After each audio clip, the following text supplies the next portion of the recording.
성탄절 하면 많은 추억들이 있습니다. 저의 개인적인 추억 중에 또 성탄절 하면 선물 교환하는 때가 있어요. 선물 교환. 이건 뭐 어른들도 있고 저도 그렇고 또 지금 뭐 젊은 세대 안에서도 종종 있는 그런 일이 있는데 참 한편으로는 희한한 어떻게 보면 하나님의 섭리가 있는 일이 하나 있었고 하나는 참 재미있는 일이 있었습니다. 제가 이제 고등학교 때 신앙생활 하자고 결단하고 생활할 때에 학생들 그때 크리스마스 이브 저녁에 선물 교환한다고 그때 얼마씩 자기들 한 5,000원 안짝 뭐 모아서 선물 하나 준비해요. 선물 하나 준비해서 이제 포장을 합니다. 포장을 해서 전체 한 사람이 그 선물을 다 모아야 돼. 모아서 그 선물에다가 번호를 적여요. 번호표. 그리고 또 한편에 이제 심지 분다고 하죠. 추첨. 거기다가 번호를. 그래서 선물을 다 모으고 또 번호표를 모아고 그래서 이제 그 선물 교환을 시작하는 거예요. 근데 제가 참 희한한 일이 첫 번째로 뭐냐면 저는 이제 어떤 선물을 준비하냐면 거기 그 기도손이라고 있어요. 기도손이라고 이만 그쪽 유리 재질로 되어 있는데 손 모양 있죠? 아시죠? 예. 지금도 먼저 그 선물도 주고받고 그러는데 나는 이제 기독교 백화점 가가지고 그걸 준비해서 내가 준 선물 너가 참 기도했으면 좋겠다. 그런 생각을 가지고 선물을 줬어요. 그런데 결과적으로 어떤 일이 있냐면 제가 선물 준비한 건 제가 받았어요. 제가 말을 못하고 허망해가지고 그냥 좋은 척했는데 그러다가 가만히 두고두고 그때는 뭐 그 생각을 못했는데 내가 신앙생활 하면서 또 신학교 생활하면서 가만히 들어보니까 하나님께서 나에게 기도하라고 그 기도서를 나한테 주시는 것 같다. 그 생각을 이제 했어요. 근데 또 하나 또 진짜 그냥 재미난 얘기예요. 제가 이제 고등학교를 졸업해가지고 서울로 올라갔잖아요. 서울 올라가서 고등학교 때 다녔던 선배가 신학교 공부하면서 거기서 이제 전도사를 생활해요. 그래서 제가 이제 시골에서 올라갔으니까 누가 또 의지하면서 신앙생활 하고 싶어서 전혀 모르는데 갈 수는 없고 참 그렇잖아요. 또 아는 사람이 한 명 있으면 신앙생활에 도움이 돼요. 좀 마음의 의지가 되고.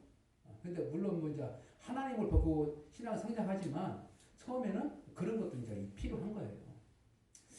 그래서 제가 이제 그 영등포 신길동에 그 영등포역은 아실 거예요.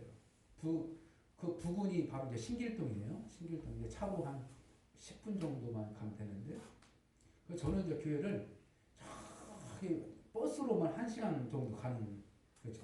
그러니까 저기 이제 북쪽 방향에 천호동 넘어서 명일동이라고 있어요. 이게 버스로만 그 당시 기억에는 한 21번 차를 타고 한 1시간 넘게 간 것 같아요.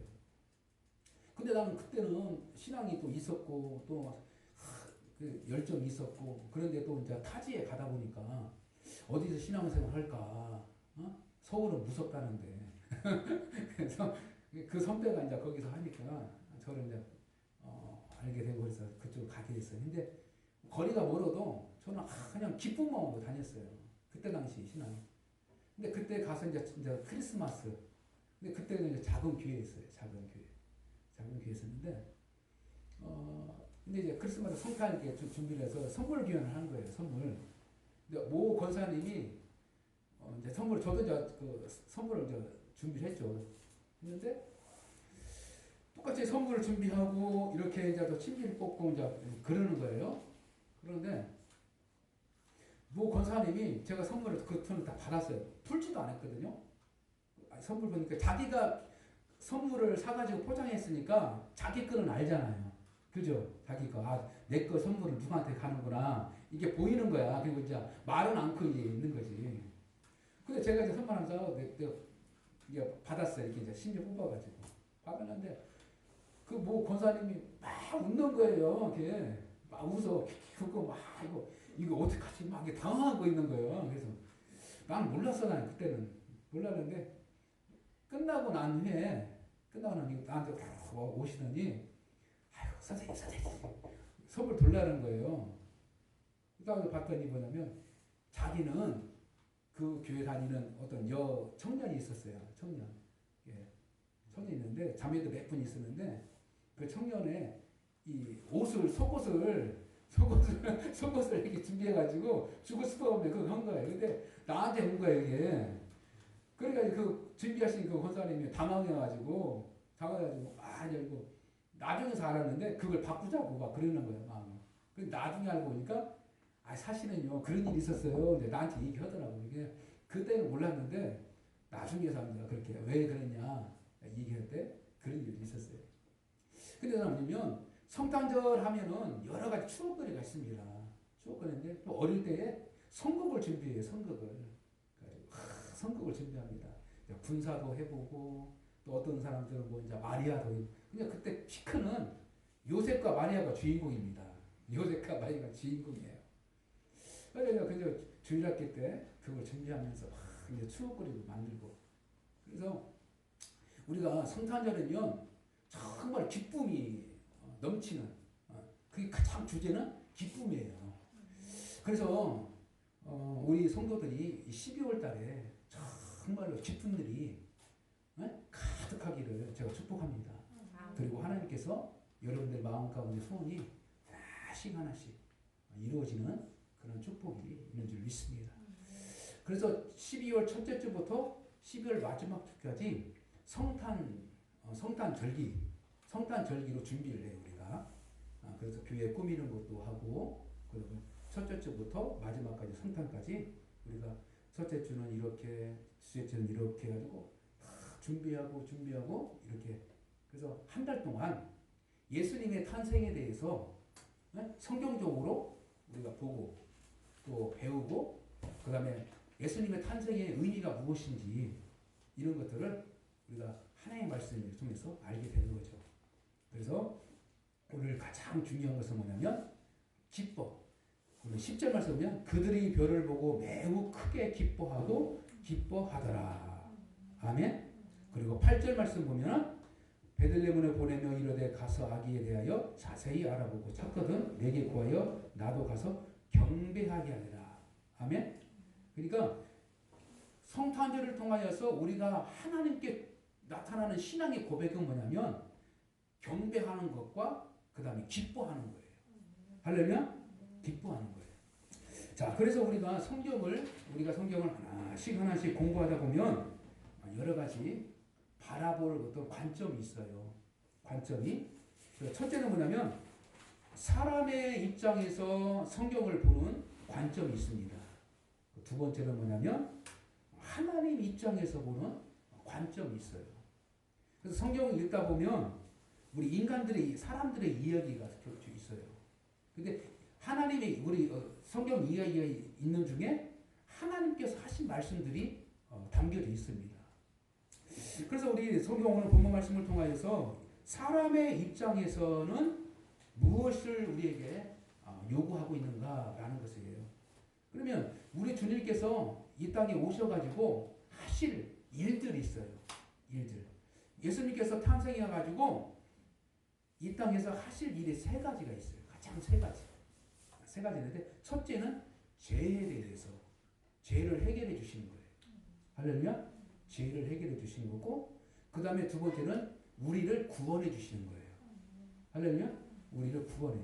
그러니까 우리는 하나님께서 하나님의 백성으로 되었다라고 해서 의인으로 되는 거예요. 의인이 되게 하도록 우리 주님께서 하신다. 세 번째는 사단, 곧 세상을 심판하시는 거예요. 심판. 그러니까 이 세 가지를 우리 주님께서 하시기 위해서 이 땅에 오시는데 바로 인간의 모양으로, 인간의 모습으로 오신 것이 바로 성탄이라고 그래요. 성탄. 하나님이 이 세상에 탄생하셨다. 그래서 성탄이라고 하셔요. 그래서 우리는 이 인간의 입장에서는 우리 주님이 오실 때에 뭘 우리가 깨닫게 되냐면 이 세상이 사악한 것, 진짜 잘못된 것들을 깨닫게 해주시는 거예요. 깨닫게 해주시는. 그래서 이 잘못된 일들을 하고 있는 무리들이 오늘 성경 말씀 보니까 헤롯 왕이 있었어요. 헤롯 왕. 헤롯 왕. 그렇죠? 보니까 헤롯 왕 때 이렇게 말하고 있어요. 헤롯 왕 때. 헤롯 왕 때. 그래서 이 헤롯 왕 그리고 4절 말씀 보면요. 4절 말씀이면 이렇게 했어요. 자, 4절 말씀 왕이 모든 대제사장과 백성의 서기관들을 모아 그리스도가 어디서 나겠느냐 물으니 이렇게 받았어요. 근데 이 왕, 그 다음에 대제사장, 그리고 백성 이 세 부류가 하나님 앞에 범죄하고 있는 그 모습들을 가르쳐 주시기 위해서 그들의 반응을 보여주신 거예요. 그들의 반응. 어떤 반응? 예수님이 하나님의 왕이 이 땅에 오셨다고 하니까 그들이 어떤 반응을 하냐 이렇게 가르쳐 주고 있는 것입니다. 근데 이들이 반응하는 것은 뭐냐면 경배하는 것이 아니라 경배하려고 하는 것이 아니라 그 예수를 어떻게 태어나지 못하도록 그리고 예수를 죽이려고 하는 그 반응을 해요. 그러니까 그들은 뭐냐면 죄 때문에 인간의 죄의 문제를 가지고 살아가기 때문에 하나님이 오신 것을 기뻐하지 않아요. 왜 그럴까요? 자기의 죄가 드러나면 자기들이 다칠까봐 자기들 무엇인가 심판을 당할까봐 이것을 어떻게 기뻐하지 않고 아기 예수 자체를 어떻게 죽이려고 하는 그런 목적을 가지고 있다는 거예요. 자, 그래서 여기는 무엇을 의미하냐면 바로 타락한 사람들의 마음 속에는 어떤 죄의 본성이 나타나냐면 무엇인가 가지고 있는 자기의 힘. 그러니까 어떤 사람은 돈을 가지고 있음으로 해서 돈을 가지고 자기의 힘을 과시하는 사람이 있고요. 또 어떤 사람은 권력을 가지고 자기 뜻대로 하려고 하는 이 죄의 습성을 가지고 있어요. 그리고 세 번째는 자기의 건강. 자기의 건강을 통해서 자기 마음대로 자기가 살아가려고 하는 그런 이 죄의 타락한 근성이 있습니다. 그래서 오늘 보니까 헤롯 왕은 왕의 권세를 가지고 있어요. 이게 권세를 가지고 바로 하나님께서 기뻐하신 일을 하지 않고 그 권세를 잘못되게 사용하고 있는 그 사람을 말하고 있는 것입니다. 그러니까 우리의 죄의 모습은 뭐냐면 하나님께서 우리가 살아갈 수 있는 우리의 지혜와 어떤 명철함과 우리의 건강 또 권력 또 힘, 명예 이 모든 것들을 주신 이유는 뭐냐면 하나님을 위해서 잘 사용하도록 더 나아가 사람들을 잘 섬기기 위해서 권력을 준 것이고 잘 섬기기 위해서 물질의 복을 준 것이고 또 건강을 주신 것은 잘 섬기기 위해서 하게 건강을 주신 거예요. 근데 이것에 대해서 깨닫지 못하고 자기들의 욕심만 채우고 있는 거예요. 자기 욕심. 그래서 욕심이 잉태한 적 죄를 낳고 죄가 장성한 적 사망에 이르니라 이렇게 말해요. 그러니까 우리들 마음속에서 가장 죄의 근성이 뭐냐면 욕심이라는 거예요. 욕심. 과욕.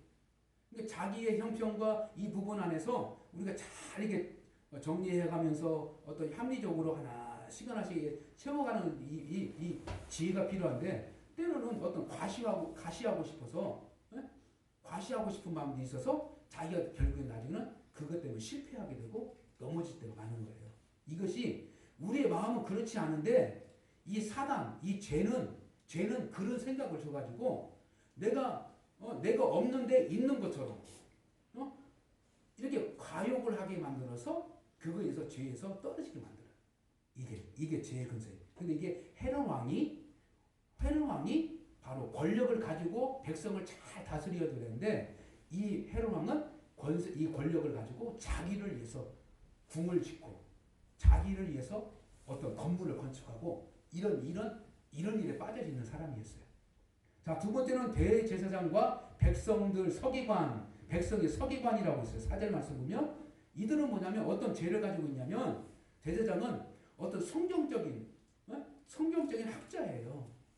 그 학자 동시에 예배를 그때 당시 제사를 드리는 그 광정에서 그 사람들이에요. 그런데 이들의 잘못된 것은 뭐냐면 하나님을 제사해야 되는데 하나님을 위해서 경배해야 되는데 헤롯 왕을 경배하고 있었던 거예요. 그러니까 이 제사드리는 이 제사장들이 하나님의 성전에서 하나님께 예배를 드리는 것이 주 바른 목숨인데 누구를 위해서요? 세상의 권력자를 위해서 경배하고 세상의 권력자를 위해서 어떻게 해요? 예배드리고 제사드리고 그 잘못된 일들이 많은 거예요. 이게 바로 죄의 모습 속에서 빠졌던 그 당시에 대제사장들의 잘못된 죄의 모습이에요. 마찬가지로 서기관도 같은 동일한 인물들이 있습니다.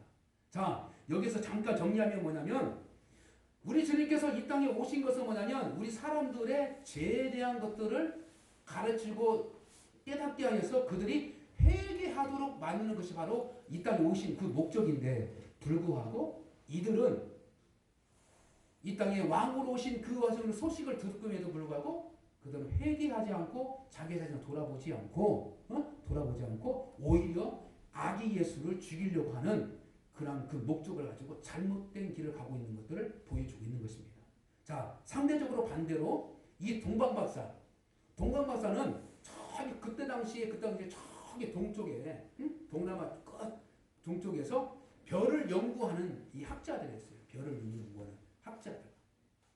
그다음 계속해서 별을 연구하는 학자들이 있는데 어느 날 갑자기 이 옛날 학자, 옛날 선지자들이 이 어떤 별의 징조, 별들의 징조가 나타날 텐데 그 별의 징조가 나타나면 그것이 바로 이 땅에 왕으로 오신 메시아다. 그것을 가르쳐 줬다는 거예요. 근데 어느 날 이게 동방박사들이 이게 별을 관측하고 있다가 연구하고 있다가 그 별을 본 거예요. 근데 그 별을 가지고 쭉 따라온 거예요. 이렇게 예루살렘까지 따라와서 그 별들을 보고 결국에는 그 사람들 모으면서 뭘 준비하냐면 세 가지의 예물을 준비해서 거예요. 황금과 유황과 몰약을 세 가지를 준비해서 예수님께 이 선물을 드리는 11절 말씀 보면 황금과 유황과 몰약을 가지고 예수님을 경배하기 위해서 선물까지 준비해서 예수님을 맞이하고 가는 거예요. 자, 여기서 하나님께서 어떤 사람을 통하여서 하나님의 뜻을 이루어지느냐면 바로 이렇게 믿음으로 하나님의 때를 징조하고 하나님의 역사를 바라보면서 그 징조를 깨닫고 분별해서 정말 하나님께서 기뻐하시는 것들을 잘 준비해서 하나님께 드리는 그러한 우리의 믿음의 자세가 있는 사람께서 하나님께서 기뻐하고 그들을 통하여서 하나님의 뜻을 하나씩 이루어가고 있는 것을 보게 된다는 사실입니다. 자, 말씀을 정리합니다. 이제 자, 우리는 성탄절을 맞이하여서 우리는 이미 하나님께 은혜 받은 자예요. 할렐루야. 죄의 문제가 해결됐어요. 할렐루야. 그리고 죄의 문제가 해결되었고 예수 그리스도를 믿음으로 말미암아 이제는 하나님의 백성이 되었다는 의로운 삶을 살아겠어요.